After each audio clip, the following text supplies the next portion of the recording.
निवडणूक एका अर्थाने एकनाथराव खडसे यांनी लढणार ही भूमिका सुरुवातीला घेतली होती. त्यांचे जे प्रमुख पाठबळकर्ते होते किंवा त्यांचा एक विशिष्ट पकड ज्या ठिकाणी होती त्यांनी अचानक माघार घेतली, पलटी मारली. त्याच्यामुळे खडसेंच्या हातून नगरपंचायतीची निवडणूक सुटली. अशा वेळेत खडसे साहेबांना समोरच्या चंद्रकांत पाटलांचे आव्हान पेलणं गरजेचं होतं, आपलं अस्तित्व दाखवणं गरजेचं होतं. त्यांचा जे बॅकबोन असलेला मतदार होता तो त्यांच्यापासून दुरावला होता.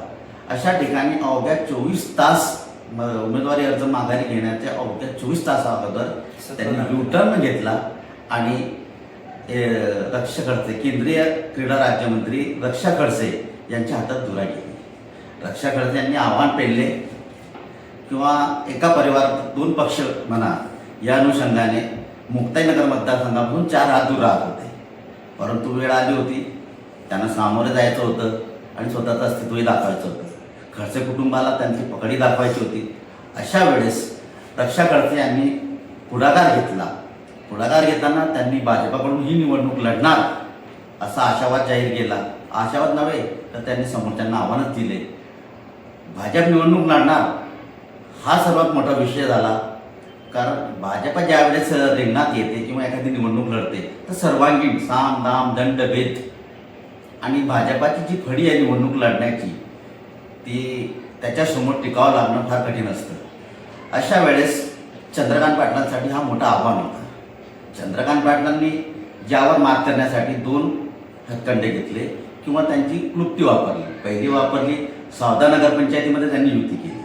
इकडे सावदा नगर परिषदेसाठी भाजपाच्या ज्येष्ठ नेत्यांच्या हातात हात घालून त्यांनी प्रचार केला आणि दुसरीकडे त्यांना मुक्ताईनगरमध्ये आव्हान होतं भाजपासोबत लढण्याचं.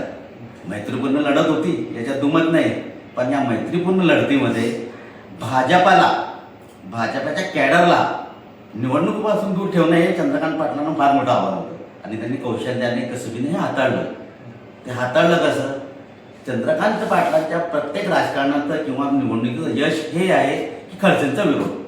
जोपर्यंत खडसेंचा विरोध समोर येणार नाही तोपर्यंत चंद्रकांत पाटलांचे मार्जिन वाढणार नाही. त्या अनुषंगाने खडसे निवडणुकीपासून दूर राहत होते. रक्षा खडसे समोर होते फ्रंट फूटला. अशा वेळेस त्यांना एकनाथ खडसेंना फ्रंट फूटवर आणणं गरजेचं होतं.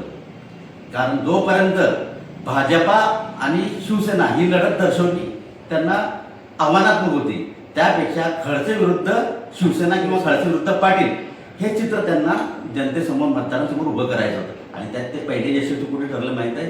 त्याच्यामध्ये यशस्वी ठरले त्यांनी एकनाथराव खडसेंवर बोचरी टीका केली की हे पूर्ण कुटुंब समोर येत आहे.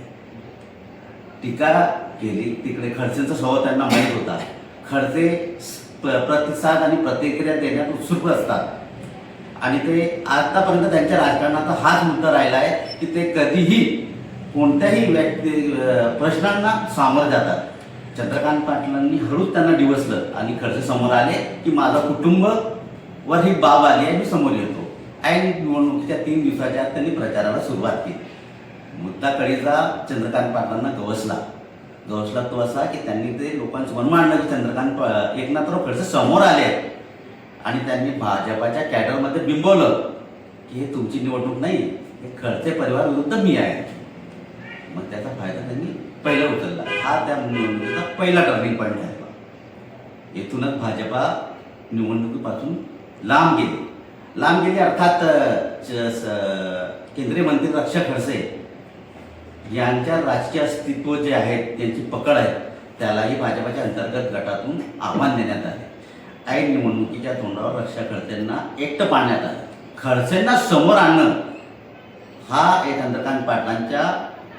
चंद्रकांत पाटलांसाठी या निवडणुकीचा टर्निंग पॉईंट ठरला आणि या टर्निंग पॉईंटमुळे त्यांनी भाजपालाही हाताशी करले, दुसरीकडे एकनाथराव खडसेंना आव्हान दिले आणि मतदारांमध्ये बिंबवलं की हे निवडणूक भाजपाची नाही, ही निवडणूक शिवसेनेची आणि खडसे कुटुंबाची आहे.